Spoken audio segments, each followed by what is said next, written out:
Hello दोस्तों, आज की कहानी है नजायज। शाम का वक्त है। बेड पर गुलाब के फूलों का दिल बना है और बिस्तर पर चारों तरफ गुलाब की पंखुड़ियां बिखरी पड़ी। हैप्पी बर्थडे टू यू, पीछे से राज ने कहा। रूम की सजावट देखकर संजना की खुशी का ठिकाना नहीं। राज ने भी संजना को अपनी बाहों में भर लिया और एक लंबी फ्रेंच किस के बाद संजना बोली, बस 2 मिनट और, मैं अभी रेडी होकर आई। तभी राज संजना के हाथ में कपड़ों का पैकेट थमाते हुए बोला, जान प्लीज आज यही ड्रेस पहनना। संजना शर्मा जाती है और राज से कहती है, तुम बाजू वाले कमरे में जाओ, जब बोलूंगी तब आना। राज भी संजना के बात मान दूसरे कमरे में चला गया। दूसरा कमरा संजना के रूम पार्टनर पल्लवी के था।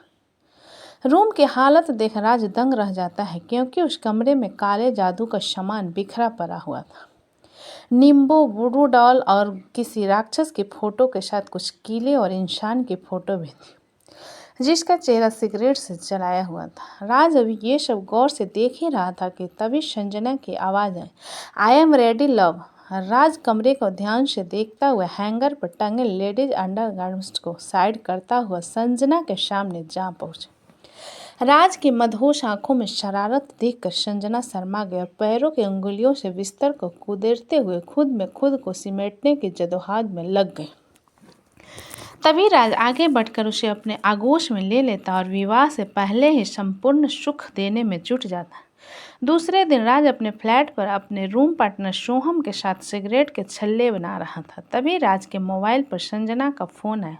संजना से सारी बात होने के बाद राज ने सोहम से कहा, सोहम, संजना आज मेरे रूम पर आ रहे हैं, तू एक काम कर, प्रेम के फ्लैट पर चला जा। सोहम यार, मेरे कमरे में तो तूने पहले से ही कब्जा कर रखा था, अब तुम मुझे मेरे फ्लैट से ही बाहर जाने को कह रहा है। तू ही बता यार, इस बारिश में कैसे बाहर जाऊँ। राज, यार अब तू रो मत, मैं तेरे ऑटो का पैसा दे दूंगा और कल दारू भी पिला दूँ।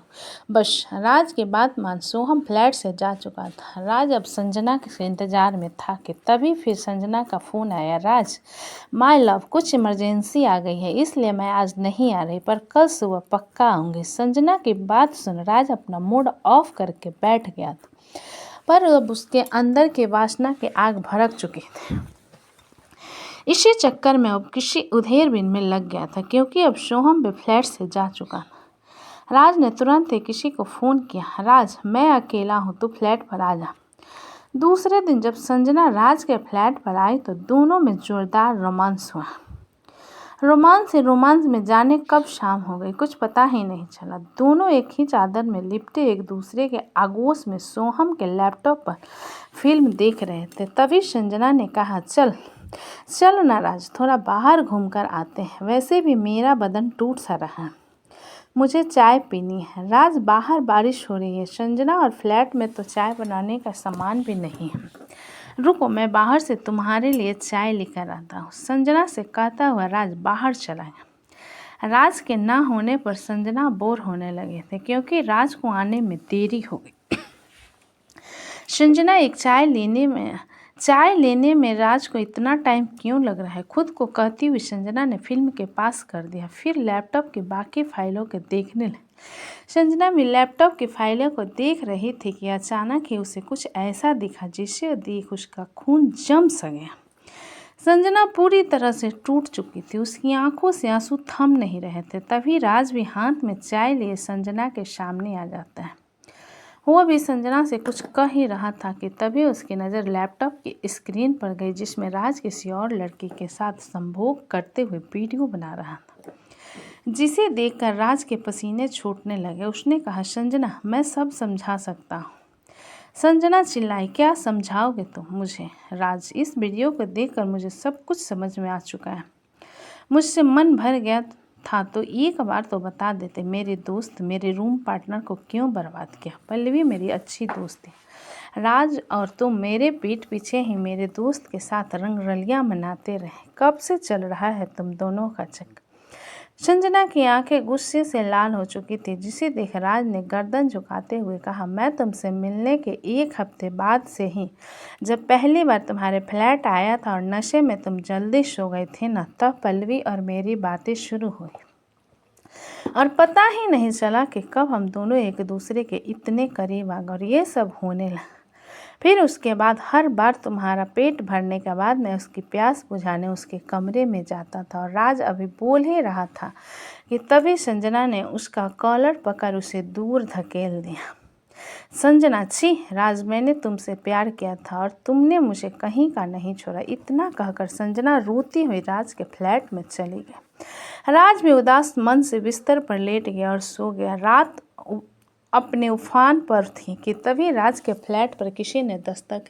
राज एक पल नींद में से जागा गया था। उसने जैसे ही दरवाज़ा खोला तो दरवाजे पे कोई नहीं। राज दरवाज़ा बंद करके जैसे ही पीछे मुड़ा तो देखा संजना छत से उल्टी लटकी हुई थी। उसके गले में टूटी हुई रस्सी थी, जैसे किसी ने उसे फांसी लगाई, और संजना के पेट में खंजर भी घुसा हुआ। राज संजना की हालत देखकर डर के मारे कांपने लगा था। वो डर के मारे वापस अपने फ्लैट से बाहर जाने को मुड़ा ही था कि देखा संजना उसके ठीक आंखों के सामने घर पड़ी है। संजना, मैं कोई खेलने की चीज़ नहीं हूँ राज, मैं एक औरत हूँ जिसे तूने धोखा देकर अपनी वासना की भूख मिटाई और मुझे रौंद दिया। उसकी कीमत तो तुझे चुकाने ही पड़ेगी। इससे पहले कि राज संभल पाता, संजना ने अपने पेट से खंजर निकाल कर राज के पेट में घोंप दिया। राज दर्द के मारे तड़पने लगा था। वो अपना दर्द बर्दाश्त नहीं कर पाया और नीचे गिरे। इतने पर भी जब संजना का पेट नहीं भरा तो वह राज के ऊपर ही कूद गए और उसकी गर्दन के मांस को अपने दांतों से नोचते हुए खाने लगे। राज फर्श पर पड़ा हुआ दर्द के मारे चिल्ला रहा था, अपने पैर पटक रहा था। देखते देखते संजना राज की गर्दन और छाती का मांस नोच कर खा चुकी थी। राज की छाती की हड्डियां साफ दिखने लगे थे और उसकी सांसें अभी भी बाकी। बहुत हिम्मत कर राज ने संजना को खुद से दूर झटक दिया और बदहवासी फ्लैट से निकल मुंबई की सड़कों पर दौड़ता हुआ सीधा पुलिस स्टेशन पहुंचा। राज सर, मुझे बचा लीजिए, वो संजना मेरी जान के दुश्मन बन गए। पता नहीं उसे क्या हो गया हुआ, बस मेरे जिस्म का मांस नोच के खा रही थी। प्लीज़ मुझे संजना से बचाना। ये सुन इंस्पेक्टर बोला, जिसे बचाना था उसे तो तूने खुद ही मार दिया, और अगर तेरे जिस्म में मांस नोच रही थी तो खून के निशान कहाँ हैं? तू तो बिल्कुल सही सलामत खड़ा है। इंस्पेक्टर की बात सुन राज चौंक गया। उसने जब खुद की छाती छुई तो बिल्कुल सही सलामत थी। राज के जिस्म पर खून का एक कतरा भी नहीं था। उसे समझ नहीं आ रहा था कि उसके साथ फ्लैट में संजना ने जो किया, राज के पेट में खंजर घुसाना और उसकी छाती का मांस नोचना, वो सब क्या सिर्फ एक वहम भर था। ये सब सोचकर राज के होश उड़ गए। तभी इंस्पेक्टर ने हवलदार से चिल्लाते हुए कहा, शिंदे, बड़ी चर्बी चढ़ी है, डाल इसको लॉकअप में। अभी इसकी सारी चर्बी उतारता हूँ। शाला हमें बेवकूफ़ बनाने चला, वैसे भी हम इसे ही पकड़ने जा रहे हैं। इंस्पेक्टर की बात हवलदार ने तुरंत ही राज को गर्दन से पकड़ उसे लॉकअप में बंद कर दिया। मार खाते वक्त राज को भी पता चला कि उस पर धारा 375, 76 और 302 लगी है, यानी रेप के बाद मर्डर का केस, जिसमें बेल भी नहीं मिली। राज की हालत बद से बदतर होती जा रही थी। इंस्पेक्टर और हवलदार राज से उसका जुर्म कबूल करवाने में लगे हुए थे, पर राज ने मुंह खोला तो सिर्फ चीखने और चिल्लाने के लिए। रात के 3 बजने को हो गए, पर आज ने इंस्पेक्टर के आगे वो अपना जुर्म नहीं के बोला। पर हार मानकर चोट के बाद राज इंस्पेक्टर से बस इतना कहता कि उसे एक आखिरी बार संजना का चेहरा देखना। उसके बाद इंस्पेक्टर जैसा बोलेगा राज अपना जुर्म कबूल कर ले। इंस्पेक्टर ने राज की बात मानी और राज को सीधा संजना के फ्लैट पर ले गया, जहां पहले से संजना के रूम पार्टनर पल्लवी मौजूद। पल्लवी की बातें सुनकर राज को संजना के साथ हुई वारदात के बारे में पता चल गया था, लेकिन उसे बात पर अभी भी यकीन नहीं था कि संजना को उसने मारा है। सब कुछ जानने के बाद राज ने पल्लवी से कुछ नहीं किया और इंस्पेक्टर के साथ फ्लैट के अंदर चला गया। राज जब फ्लैट के अंदर गया तो फॉरेंसिक वाले संजना की लाश को स्ट्रेचर पर रख कर ले जा रहे हैं। संजना की लाश देखकर राज टूट गया। उसके अंदर डर का सैलाब उमड़ पड़ा, क्योंकि संजना की लाश बिल्कुल उसी हालत में थी जैसे राज ने अपने फ्लैट में देखी थी। पेट में चाकू धंसा हुआ, गले में टूटी रस्सी लटकी हुई। पुलिस ने जब पंचनामा किया तो संजना के कमरे से वो सारे सबूत मिले जो ये साबित करते थे संजना के मौत के घाट उतारने वाला कोई और नहीं बल्कि राज ही है। लाख दलीलें और महंगे वकीलों के बावजूद भी राज खुद को नहीं बचा पाया और उसे संजना के मर्डर में उम्र कैद हो गई। आज रात को 7 साल जेल में हो गए और आज ही उसे जेल से पागल खाने भेजा जा रहा। कहते हैं कि रोशनी को देखते ही चीखने लगता और अपना आपा खो देता। 7 साल के अब तक जेल में राज ने 6 साल तो अंधेरी काल कोठरी में ही बिताए। हवलदार बताते हैं कि राज की कोठरी से अक्सर चिल्लाने और माफ़ी मांगने की आवाज़ आती। वो आधी रात को उठकर रोता था, गिड़गिड़ाता था। उनका कहना था कि राज अंधेरे में किसी लड़की से बातें किया कर। राज पागल खाने पहुँचकर भी अंधेरे कमरे में ही बंद पड़ा रहा था। फिर एक दिन उससे मिलने के लिए 2 लोग आए। सभी के मिलने का इंतजाम एक अंधेरे कमरे में किया गया। राज अंधेरे में ही कुर्सी पर बैठा हुआ, गर्दन तक बिखरे बाल और आंखों के नीचे काले धब्बे, जिन्हें देख कोई भी राज से सहम जाए। राज कमरे में गर्दन झुकाए बैठा हुआ था कि तभी उसके चेहरे पर किसी ने टॉर्च मारी। पल्लवी, लगता हो तो वही है।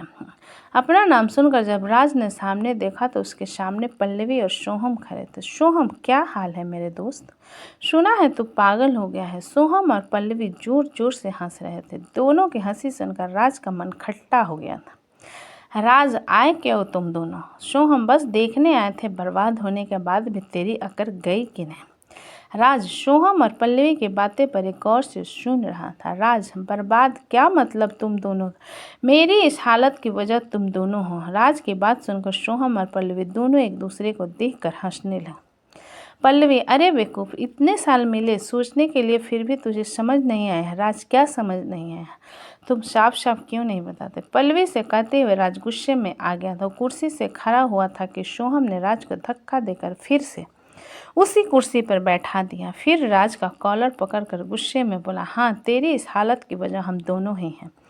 मैं संजना से बेइंतहा प्यार करता था। तू शायद भूल गया राज की मैं और संजना बचपन के दोस्त थे। मेरा पहला और आखिरी प्यार थे वो, और तू मेरे सामने ही मेरे प्यार को मेरे बिस्तर पर रौंदता था। फिर तुझे कैसे छोड़ देता मैं? सोहम की बातें सुनकर राज का सिर फटने को हो गया। राज, तो क्या संजना का रेप तूने किया था? सोहम, हाँ, और फिर उसे फांसी भी मैंने ही लगाई थी जिसमें मेरा साथ पल्लवी ने दिया था। ये सब सुनकर राज की सांसें गर्म होने लगी। उसके नथुने फूलने लगे थे और कमरे में सबको ठंड लगने लगी थी। राज, क्या पल्लवी ने हरा? पर पल्लवी का संजना से क्या लेना था? वो तो संजना के अच्छी दोस्त हुआ करते। फिर संजना, मैं संजना की दोस्त जरूर थी, लेकिन मेरा प्यार तुम थे। मैं तुमसे प्यार करती थी, पर तुमने तो मेरे जिस्म के अलावा कुछ देखा ही नहीं। कितनी बार राज तुम्हें नोच रहे होते हैं, फिर भी तुम्हारे होठों पर संजना का जिक्र होता था। और वो जो काले जादू का सामान तुमने मेरे कमरे में देखा था, वो मैं करती थी तुम पर और संजना पर। लेकिन जिस दिन संजना ने तुम्हारे फ्लैट पर आने से मना कर दिया था और तुमने मुझे फ़ोन कर अपने फ्लैट पर बुलाया था, तब मुझे रास्ते में सोहम मिला जो संजना के लिए रो रहा था। उसी दिन हमने फैसला कर लिया था कि हम तुम दोनों को बर्बाद कर देंगे। फिर तभी से मैंने तुम्हारे खिलाफ सबूत इकट्ठा करना शुरू कर दिया। सोहम, फिर मैं अपने प्यार संजना के पास गया। एक आखिरी बार मैंने उसके कोमल बदन को छुआ, उस पर अपने दांत गड़ाए, उसे बेतहाशा मारा। मैंने वो सब किया जो मैं उसके साथ करने का सोचता था। फिर उसे तरपा तरपा कर मार डाला और तुमसे इकट्ठा हुए सारे सबूत हमने संजना के पास बारी बारी से रख दिए, ताकि सबको लगे कि सब तुमने किया है। और ऐसा ही हुआ, हमने तुझे बर्बाद कर दिया। राज, बर्बाद कर दिया? सोहम की बात सुन राज रोने लगा था और उसकी आवाज़ सुन कमरे में एक लड़की के रोने की आवाज़ भी गूंजने लगी, जिसे सुन सोहम और पल्लवी की रूह कांप गई थी। उन्होंने जैसे ही टॉर्च की रोशनी कमरे की छत पर डाल तो सैकड़ों संजना दीवारों से चिपकी नजर आने लगी। उसके पेट में अभी भी खंजर गढ़ा हुआ था, उसके गले में आज भी वही टूटा हुआ फंदा पड़ा था। पर संजना पहले से और भी ज़्यादा डरावनी और गुस्सैल हो चुकी। संजना का ये रूप देख सोहम और पल्लवी दोनों कमरे से डर के मारे चीखने लगे। वो जैसे ही कमरे से बाहर जाने के हुए थे, उनके पैर जम गए, क्योंकि उनकी आंखों के सामने ही संजना खड़ी थी। सोहम, संजना, तुम तो मर गई थी। सोहम संजना से कहता हुआ डरता हुआ पीछे हट रहा था। तभी पल्लवी बोली, पल्लवी, संजना, मैंने कुछ नहीं किया। मुझे तो सोहम ने पैसे दिए थे और पुलिस वाले का मुंह बंद करने के लिए सोहम ने मुझे पुलिस वालों के साथ भी सुलाया। मुझे माफ़ कर दे दोस्त, मैं बहक गए थे। पल्लवी के बात खत्म होते ही संजना ने पल्लवी के मुंह में हाथ डालकर उसकी जुबान ही खींच ली। फिर उसकी आंखें फूल और गर्दन से पकड़कर एक कोने में फेंक दिया। यह सब देख सोहम का गला सूख गया था। संजना, मैं मानती हूँ कि मेरे बॉयफ्रेंड ने मेरे साथ गलत किया, लेकिन तुझे किसने मेरे साथ गलत करने का हक दिया? क्यों मुझे रौंदा, क्यों बर्बाद किया तूने मुझे? बोल। संजना की बात सुनकर सोहम के मुंह से चू तक नहीं निकली। वो डर के मारे कांप रहा था। इससे पहले कि सोहम कुछ कहता, संजना ने सोहम के दोनों हाथ उसके जिस्म से अलग कर दिए और उसकी भी आंखें फोड़ दी। सोहम अपनी मौत के लिए तड़प रहा था, लेकिन संजना ने किसी को भी मौत के घाट नहीं उतारा। सोहम और पल्लवी के दिल में संजना का डर इस कदर बैठ गया था कि उन्होंने अपना जुर्म कबूल किया और राज हमेशा हमेशा के लिए बाइज्जत बली हो गए। लेकिन आज भी वो रोशनी से डरता है, उजाले को देखकर चीखने लगता है। इधर सोहम और पल्लवी भी पागलखाने में बड़बड़ाते रहते हैं, चीखते रहते हैं और खुद को कोसते हैं। शायद अब तीनों में से कोई भी संजना के डर से कभी बाहर नहीं निकल पाएगा। उम्मीद है आप जान पाए होंगे कि हर गलती की अपनी एक सज़ा होती है। आप किसी भी गलती के लिए किसी को भी मौत की सज़ा नहीं दे सकते। दोस्तों, ये कहानी आपको कैसी लगी नीचे कमेंट में हमें ज़रूर बताइएगा। कहानी अच्छी लगी हो तो प्लीज़ चैनल को लाइक करें, सब्सक्राइब करें एंड शेयर करें। कहानी अच्छी लगी तो प्लीज़ चैनल को सब्सक्राइब करें। अपना कीमती समय देने के लिए धन्यवाद।